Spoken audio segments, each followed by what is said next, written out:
Hi, everyone. Welcome to Appliance Advisors. I'm Francesco, joined as always by my co host, Dennis. Today, we're going to talk about how do you know if you can or can't trust the appliance store that you're shopping at? So, obviously, a loaded question there. So, any thoughts to get us Now you started? could pick there's a bunch of things you wanna look for, obviously. One would be reviews, Mhm. you know, are they consistent? You should check everything, whether you like the platform or not, but from Yelp, from Google, from Better Business Yeah. Bureau, do some research. I think there too, if you see someone always with just amazing reviews and never ever having a blip, because listen, the appliance industry is hard and Yeah. you will. I think then you wanna look for, do they have issues? They should probably have some dirt on them. Sometimes where it didn't go just perfect, and then more so, how did they respond to that? Absolutely. Did the owners chime in? Was it just a canned response? Was it a sincere response? Was it timely? Was it quick? And those sometimes can give you an indication of how committed they are to it, maybe? Yeah, absolutely. Because, there's no way that in this business, there's so many variables to it that there's inevitably going to be some negative reviews. And it's really how you respond to those. So, no question there. Next is like product. So, how do they handle stock or the, delivery and how fast they can get the product to you? I think that is a big thing too. Like, do they say it's in stock or they're holding this for you, even though you may not need the appliance for 2, 3, 4 months? Like, how does that process work? Like, it's really important, I think, to find out those details. And if they just say, oh, yeah, no, we hold the product for you whenever you need it, we have it ready for you. Doesn't really work like that. It's most places do not have their own appliance warehousing or a big enough spot to be able to do that for most of their customers. So I think that is a little bit of a red flag there too, and something that you have to keep in mind. Now, if they can explain to you, like what we do is our process is we try to forecast out for when you need the appliance. So we're not holding appliances specifically for every single customer for the next 9 months, 6 months, whenever they may need it. But absolutely, we're forecasting and bringing that in for the customers for when they need it. And that's important too, because you want fresh stock. You don't want something just sitting there for a long time. So I think understanding that process is really important. Yeah, and I mean, especially now in the internet age, right? Because whether it's Home Depot, Lowe's, box stores, most times they don't own inventory. Mhm. Internet companies generally don't own any inventory. And a lot of appliance stores now don't either. They're either part of a buying group Yeah. and it's really not their inventory, although they may pitch it as such. Um, and additionally to that, the internet providers and a lot of these other dealers, they're just linking to manufacturers, warehousing, and their available products. So it's not necessarily there. So you just want to make sure, what is their process? How are they going to have it on time for you? And what does that all look like? Absolutely. Next thing too is pricing. And everybody, absolutely, no matter what it is that you're buying, you want to make sure you're getting the best price. And absolutely, we all want to make sure we're getting the best price.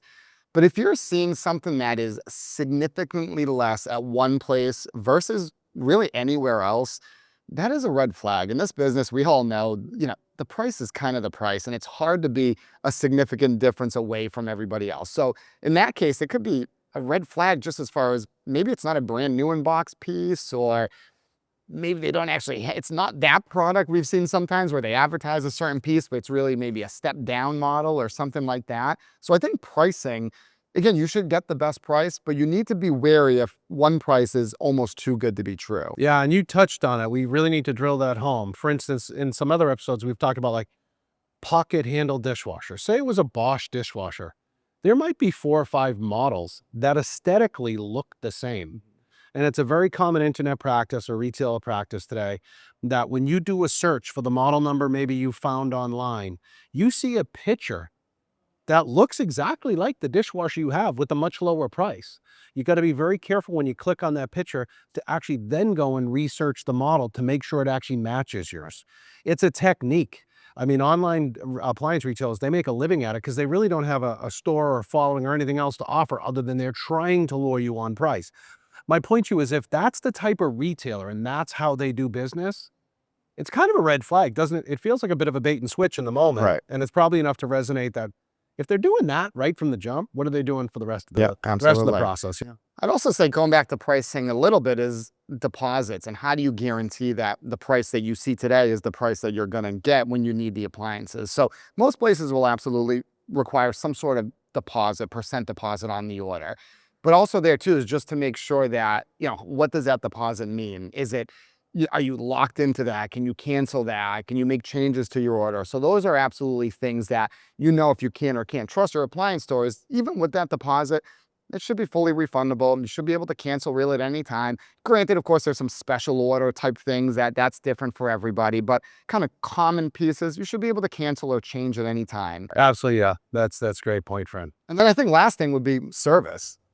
Yeah, I mean, listen, service, I can't say it enough. There are very, very few, very few. I should know the percentage. It would be a good thing to study. Yeah. But I would guess it's less than 5% of appliance retailers in the country actually have their own service department. I mean, truly on staff, salaried, their employees, 100%. Very few.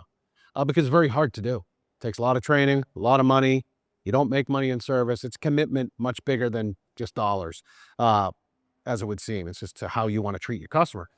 So to that end, a lot of appliance companies do mislead and say, well, yeah, we'll handle service. Think of the words they're using. Like, you want to really ask, are they your employees? Every single time, will it be your employee that dispatches to my house? Because what a lot of companies do is they may take the phone call when you have a service issue, but they then have to they're going to put you on hold or call you back and then try to call the manufacturer. Then it could be GE, LG, Sub-Zero, it doesn't matter what the brand is, or it could be a third party, local, smaller mom and pop kind of appliance dealer that they use to do it.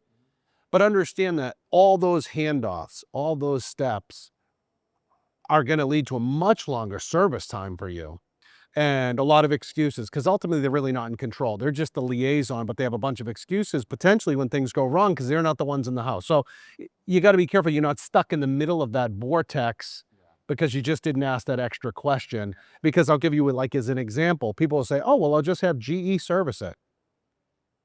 GE might have 10 appliance service technicians for all of New England and New York. We have over 50 for Massachusetts. Just perhaps. And I can tell you, we'd take another 50 if we could get them. Absolutely. So to think that you could cover all those states and be quick, not going to happen. Now, there are some good, I was going back and forth recently, some really good independent local people, but they really, frankly, are kind of few and far between. And there again, still, it's a handoff. So you get caught in that. They're covering, like you said, a large population there for, with little people too. So I think that's it. And hopefully that's a few tips for you to kind of know if the appliance store you're shopping at is someone that you can trust. And don't forget to follow us on social media for appliance tips and updates from Yale Appliance.